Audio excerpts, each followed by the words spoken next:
Your world champion, Seth Rollins, is still standing after beating Shinsuke Nakamura at Fastlane this past Saturday in your main event.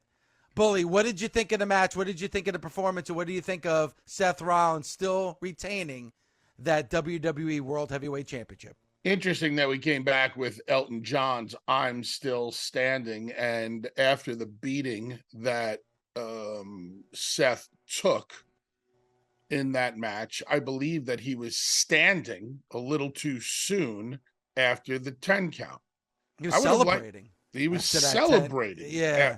10 count. I mean, you got to see, I would have liked to have seen Seth sell some more. Now, listen, I know it's the end of the pay-per-view. I know you got to get the beauty shot. But during replay, it would have been nice to have Seth still down, selling all of that physicality. He got misted. He got pushed off the ladder. He went through the announce table. He took a bump off of the wherever they were in the audience, in the stadium. Yeah. He landed on whatever he landed on. Then he rolled down to the to the concrete, and then he did one of those inverted suplexes through a table onto Nakamura. So he had been through the concrete. Yeah. So he had been through a lot. I would have liked to have seen him selling more at the end and then finally helped up to his feet. I mean, that's just a little point. I just think that gives the match more credibility. I think it gives Nakamura's offense on Seth Rollins more credibility. I did like the match. I thought they did a good job. It's a last man standing match, so you got to pull out all the stops. One of the things that had me scratching my head was commentary last night. Michael Cole is phenomenal at what he does. And up until recently, everybody took Cole for granted. Everybody talked shit about Cole. But recently, Seth and Cole were on the mic, and Cole said he's only missed 2 days in the past, 25 years. Michael Cole is a workhorse. Michael Cole is a credit to this industry. I cannot say enough great things about Michael Cole on commentary. I mean, look at who he learned from. Look at whose wing he was under. The King, Jerry Lawler, and Jim Ross. Cole's the man. But let's remember this. It's a last man standing match. Cole is like, oh my God, don't do this. Oh my God, don't do that. No, you're going to ruin your career. You're going to end it all. Like, it's a last man standing match. This is what we've come to expect. Michael, how do you expect somebody to win this match? With a side headlock takeover and a Randy Orton headlock? I mean, to me, the commentary during this match was a little awkward because Cole is selling as if this is the end of the world. Well, it's a last man standing match. Excuse me? It was a little excessive, but I think some of it was warranted because you have to let people know what level of danger that this is. And I thought that he was very descriptive in this not only could end his career or cause him to lose, but this could end his career. I thought that was pretty par for the course in a match like that. I think you're both right. Hold on, Dave. Mark, I think the word excessive is a good word because it seemed like every time they did some type of crazy spot, and I didn't really see them do anything so crazy that hasn't been done before, or something I go, oh my God, this is too dangerous. But it seemed like every time they did something, Cole was reacting the same way. So overdone. Excessive is a good word. Excessive. Yeah, and I think you're both right in the fact that, yes, it's a last man standing match, so you're going to do whatever it takes to make sure your opponent doesn't get back on their feet. But I like Cole, especially bullying. We're going to get into it a little bit more. The ladder spot outside the ring where Cole was just saying, think of your family, just stay down, don't get up. But I agree with you, Mark, that it was a bit excessive, a little too much, a little too overkill. Because just like anything else, if you continue to do it, it kind of loses its effect after a while if you continue to do it throughout the match. So I understand where you're both coming from. It was a great effort. It was a very strong main event. I think people were shocked by the finish. I think that a lot of people thought that this was going to be Nakamura's night. I think that there are enough people out there who feel like maybe Seth isn't getting the championship over to the lengths that they might have originally thought, but they left it right where it was. It'll be interesting to see who Seth's next opponent is and if he can keep elevating that championship. Well, I mean, I want to get your guys' takes because you know this business better than anybody. I want to get to that point in the match where I thought Nakamura was going to win the championship. And that is here, let's think of the story is, Seth Rollins is hurt. His back is hurt. They go into that match. I mean, the entire match, Nakamura is working on that back. He's working on that back. Seth Rollins is struggling throughout that match. Then you get that ladder spot outside the ring. And they're both on top of that ladder. Nakamura spits the red mist into Seth Rollins' eyes and then pushes Seth Rollins off the ladder. Back first, Seth Rollins lands on the announcer's table outside the ring. And he gets up like at 8.5. Like, to me, this is what I believe. And then, Mark, I want to throw it to you, and then to you, Bully. I love that. To me, that would have been the perfect way to end that match. Nakamura wins the championship. It doesn't hurt Seth Rollins at all.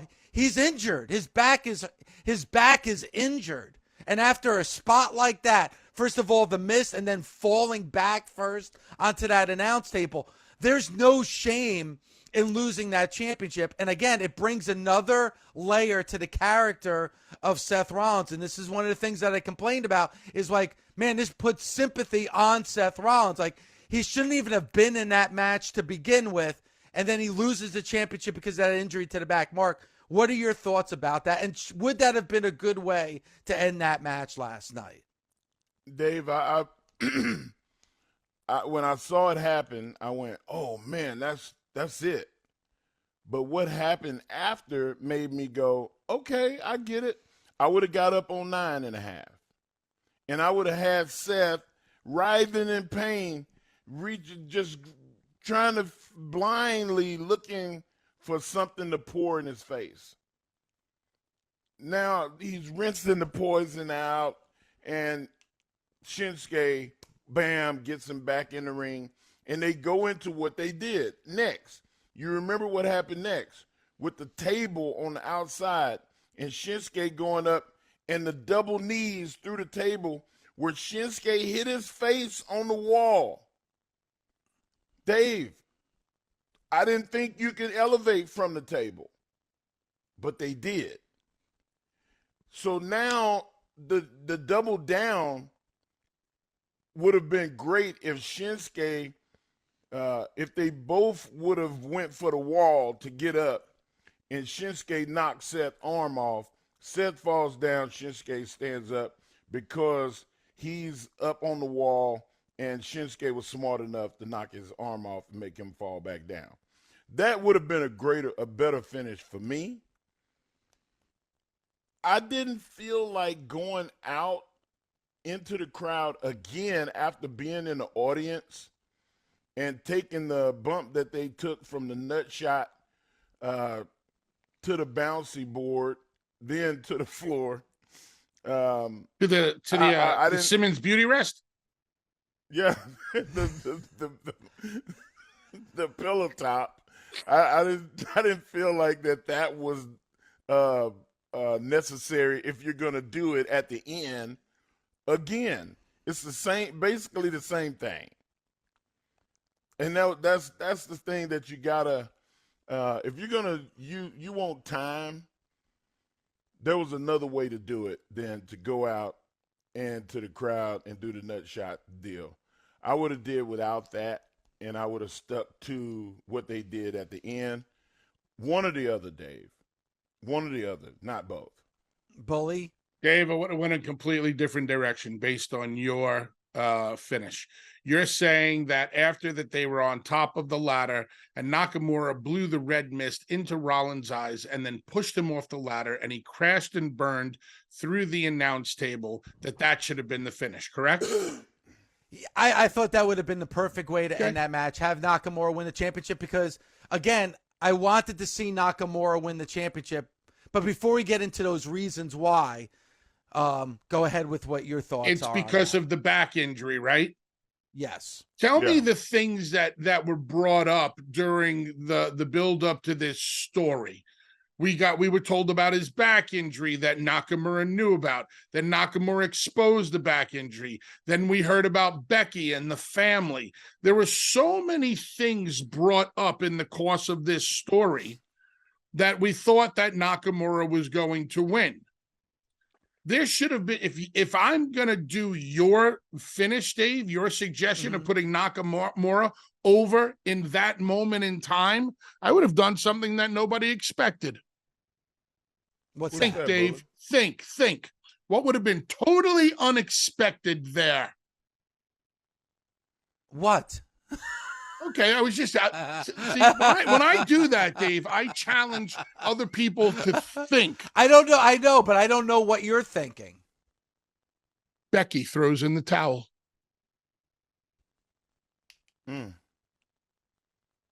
Why can't Becky come in and say, no, enough's enough? My husband's too banged up. But first of all, Bully, I love that. I think that's an amazing idea. But the WWE chose to not even use the back as a reason why Seth losing, thus Seth retaining that championship on Saturday. I was just taking your scenario and making your scenario work in a way that's just not typical. Like you would expect the 10 count, right? So 2, 4, 6, 8, 10, he fell on his back onto the announce table. Have Becky come out and just say, no, they don't even get to count to 10. He's too banged up.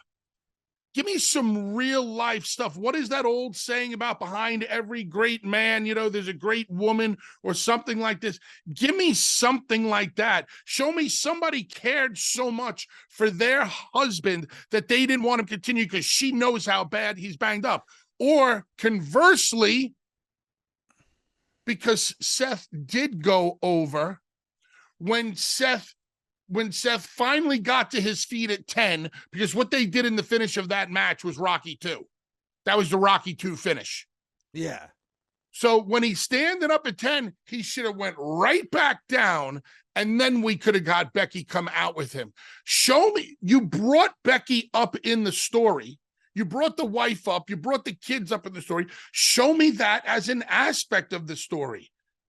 If his back is that bad, his wife is going to have to care about him getting permanently injured. Yeah, Dave. But here's the issue. They didn't go that route. Again, I like what you said about Becky. They didn't go that route. I still think there's no shame in getting red mist in your eyes, which we all know is the deadliest of the mists. Getting the red mist in your eyes and falling off the top of the ladder back first onto the announce table. The mist is fucking stupid at this point. To me, the mist is being overused like super kicks and Canadian destroyers. The mist should be so special and unique unto one. It was unique to Kendo Nagasaki at one point. It was unique to the Great Muta at one point. It might have been unique to somebody else that I can't think of at one point. Kabuki. Yeah, the Great Kabuki. Great call, Mark. Thank you. And it should be unique to Asuka. But now Asuka and Nakamura, are we to think that only the Japanese wrestlers are a master of the mist? Well, and the other problem with that is Asuka used the mist earlier on in the show. So you had two spots where the mist was used. And by the way, neither mist factored into the finish of the match. So then the mist doesn't mean all. Now we're diluted. Now we're taking something that used to mean something and was effective, and great word, Mark, we're diluting it. Moves are getting diluted. Weapons are getting diluted. Bumps are getting diluted. Now gimmicks like Mr. getting diluted. I fucking hate when they take established tag teams and lose to a team that they just throw together. Am I wrong in feeling this way? And again, they did it not once, but twice on Saturday. Well, there's ways you can do it that work. There's situations you can do it in that work.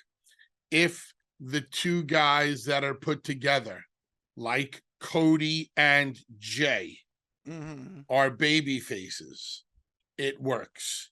If two guys put together, like LA Knight and Cena, it works. They're baby faces. Most of the time in the world of the WWE, it's when baby faces are brought together who seem to might have an issue. Can they coexist? It worked on both instances for Fastlane. I've been a part of it so many times. I've been a part of it when it's a singles wrestler who defeats the established tag team. I'm not a huge fan of it, but I understand why it's done. If you take two guys who are teaming together for the first time, you're telling me that they're going to have the chemistry to be able to beat a team that has been teaming together for a while? It really doesn't make sense. But if you do the match the right way, it can make all the sense in the world.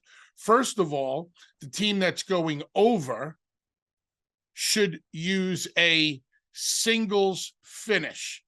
It should be one of the singles guys beating the tag team guy with a singles move. The two singles guys shouldn't have an established finish. And if you noticed Uso and Cody hit a modified 1D or 3D with the Cody cutter off of the ropes, but then Cody picked up one of the Judgment Day guys. It was Finn Balor. It was Finn, and gave him the crossroads, and they got the 1, 2, 3. There should also be some kind of misdirection going on in which the heel faction gets caught, one guy going in one direction, the other guy going in the other direction. Something goes wrong. And I have had this argument, not discussion, argument with Arn Anderson, who is one of the greatest tag team wrestlers of all time. But I'm just not going to succumb my end of the argument to Arn just because he's Arn. Arn always said, well, that makes the heels look stupid. If done at the right time during a match, the heel doesn't have to look stupid, but the babyface can look smart.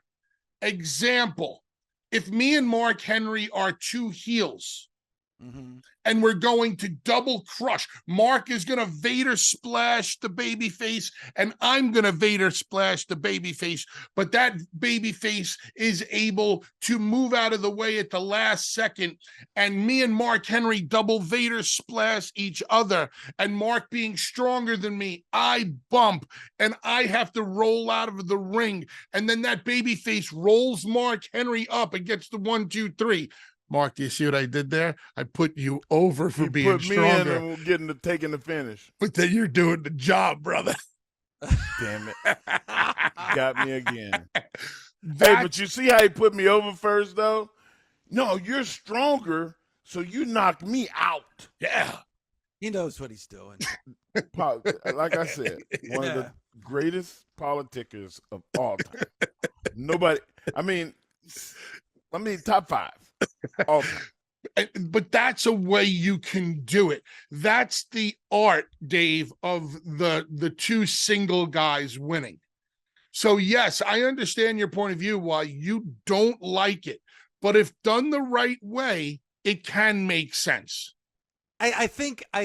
But the WWE has done it to death, and they don't always do it the right way. I mean, the whole "but can they coexist" has become a punchline.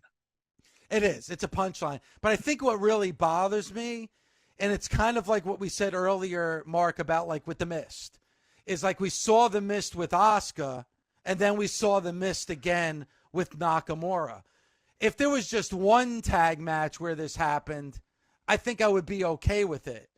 But we saw 2 matches on Saturday where this happened. I mean, both those matches, you have established teams, one part of the best faction, and one that are your tag teams, and both their opponents are teaming for the first time. When it's that glaring, you have to take notice, Mark. And I think that's what happened on Saturday at Fastlane. Yeah, but Dave, just like Bullet said, there's a way to do it. And I feel like that for the sake of the stories going forward, you almost needed it to go this way. And I know that you're a stickler for the old way. And there's nothing wrong with that, because the old way is where we came from, and you got to know where you came from to know where you're going. And I think that because they were able to do it correctly, I can tolerate it, because I know the stories are going to progress. But as soon as these established tag teams, they get through this story, I need the established tag teams to get their comeuppance. I need the established tag teams to go back to that and beat the same people to get the tag titles back. And maybe that would happen, but I understand where you're coming from, Mark, because it's probably more about the story that's going to follow than the match that took place. Obviously, more so with LA Knight and John Cena. It's not really about LA Knight and John Cena. It's more about this bloodline is fracturing, and we're going to see Roman Reigns on Friday on SmackDown. It's just that when you do it twice on the same show, it's glaring to me, and it really grabs. Bully, would you agree with that maybe it was a bit of overkill at Fastlane on Saturday? I can see why you would use that, overkill. But this is not something that the WWE recently has done over and over and over again. Pencil in your hand, Dave. Gun to your head. Which team? Yeah. Which finish would you have changed? Which team should have lost? I think Cody and Jay should have lost. Really?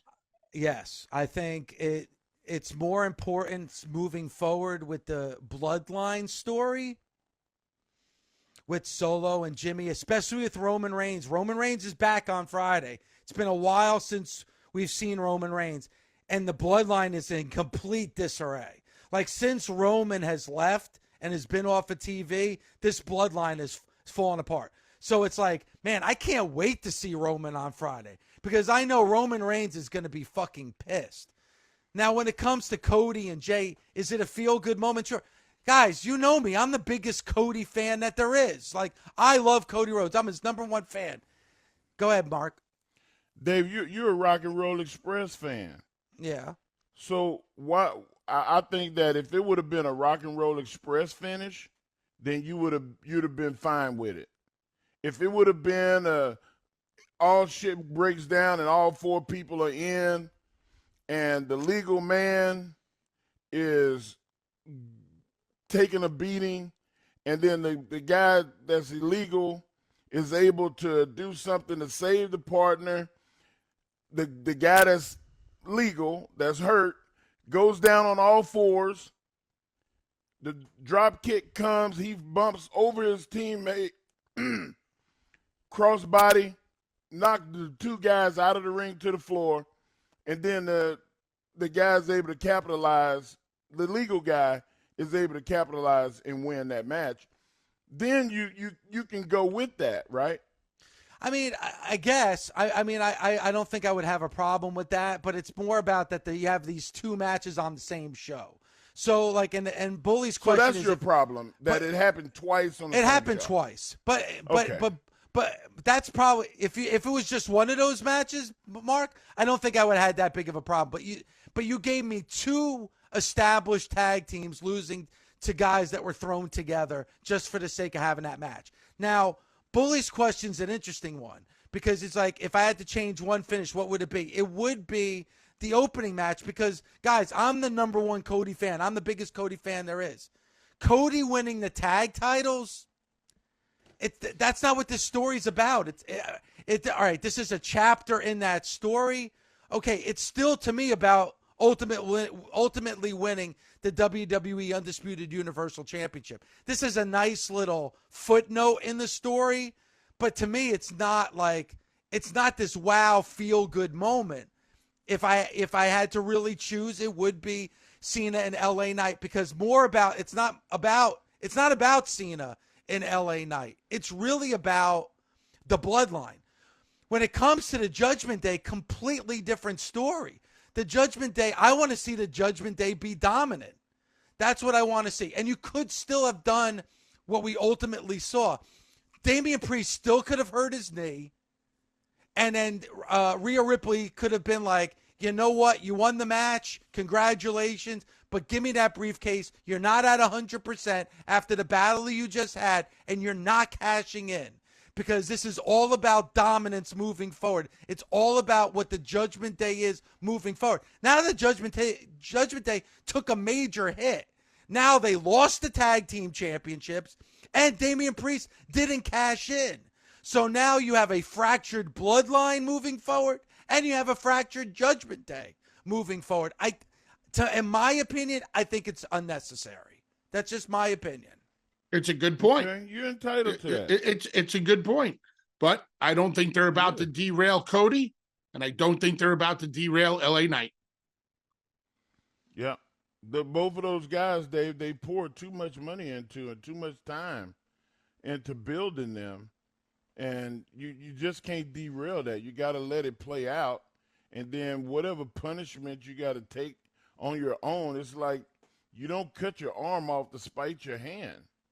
Like, they got to do the right thing by what they've already started doing. And I agree with that, Mark, when it comes to LA Knight. I completely agree.